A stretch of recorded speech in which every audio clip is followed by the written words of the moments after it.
नमस्कार दोस्तों, MD study point पे आप सभी का स्वागत है। दोस्तों, आज की इस क्लास में हम समझने वाले हैं 11th क्लास की पॉलिटिकल साइंस का चैप्टर 8 स्थानीय शासन। दोस्तों, इस चैप्टर का अगर पार्ट 1 आपने नहीं देखा तो एक बार जाकर देख लीजिए, लिंक मैं डिस्क्रिप्शन में दे दूंगा। तो चलिए दोस्तों, आज की इस क्लास को शुरू करते हैं। दोस्तों, पहले इन टॉपिकों पे नजर डालते हैं जो आज की वीडियो में हम कवर करने वाले हैं। दोस्तों, आज की वीडियो में हम कवर करेंगे 73वां और 74वां संविधान संशोधन और इनके प्रावधान, और स्थानीय शासन की हमें आवश्यकता क्यों पड़ती है इसके बारे में भी समझेंगे। तो दोस्तों, पहले इन संशोधनों के बारे में समझते हैं। 73वां और 74वां संशोधन।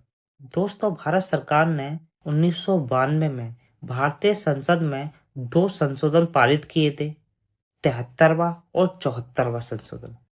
इन संशोधनों के तहत स्थानीय शासन को संवैधानिक दर्जा दिया गया है और स्थानीय शासन का विकास किया गया है। दोस्तों, जो 73वां संविधान संशोधन है, ये गांव के स्थानीय शासन से संबंधित है।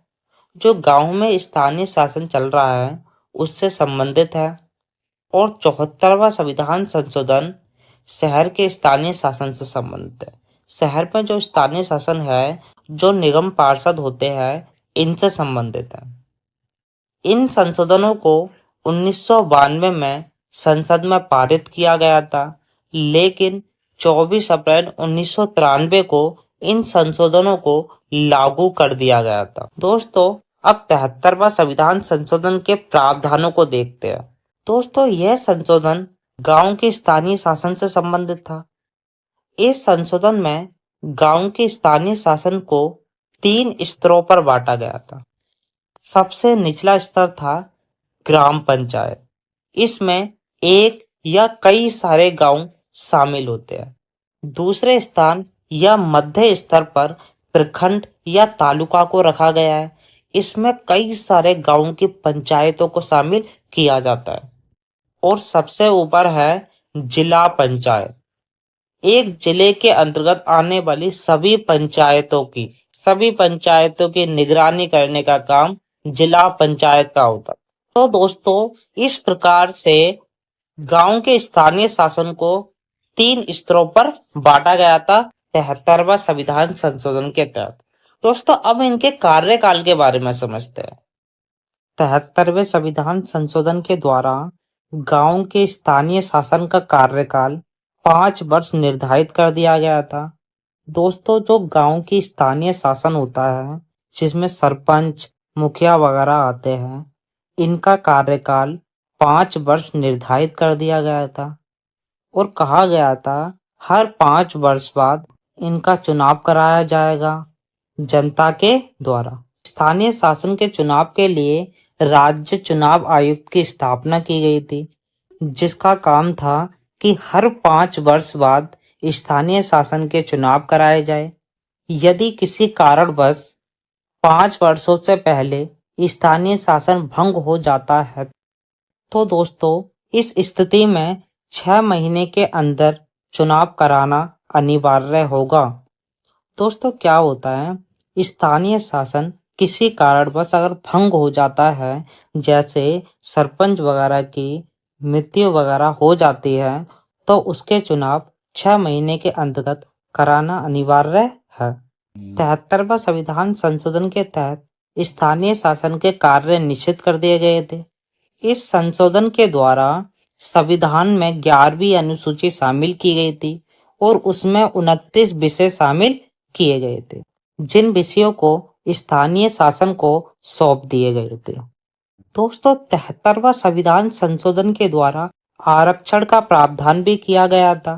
जो गांव का स्थानीय शासन है, इसमें महिलाओं को आरक्षण दिया गया है और साथ ही साथ एसटी और एससी के लोगों को भी आरक्षण दिया गया है और बाद में इसमें ओबीसी को भी आरक्षण दिया गया है।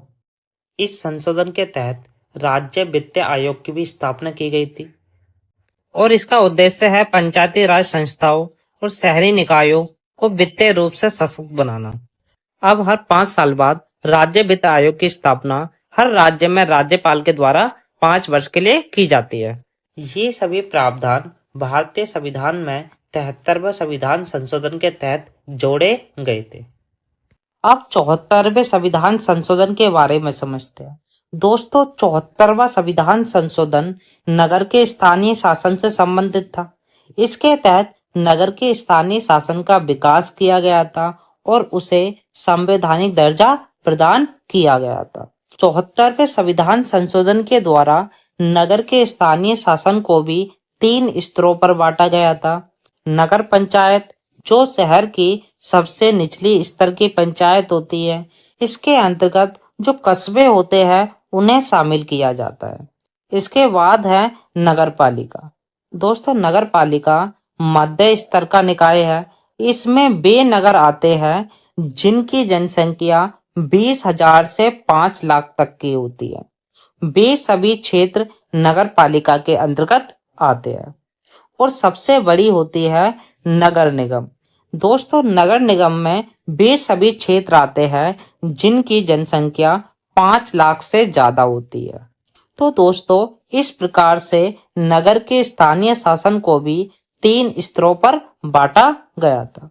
इस संशोधन के द्वारा 12वीं अनुसूची को संविधान में शामिल किया गया था और राज्य सूची से 18 विषय लेकर 12वीं अनुसूची में शामिल कर दिए गए थे और ये विषय नगरीय स्थानीय शासन को दिए गए थे।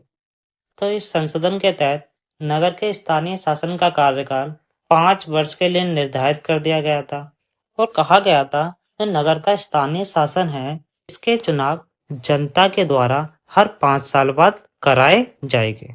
तो दोस्तों, ये सभी प्रावधान 74वें संविधान संशोधन के द्वारा किए गए थे।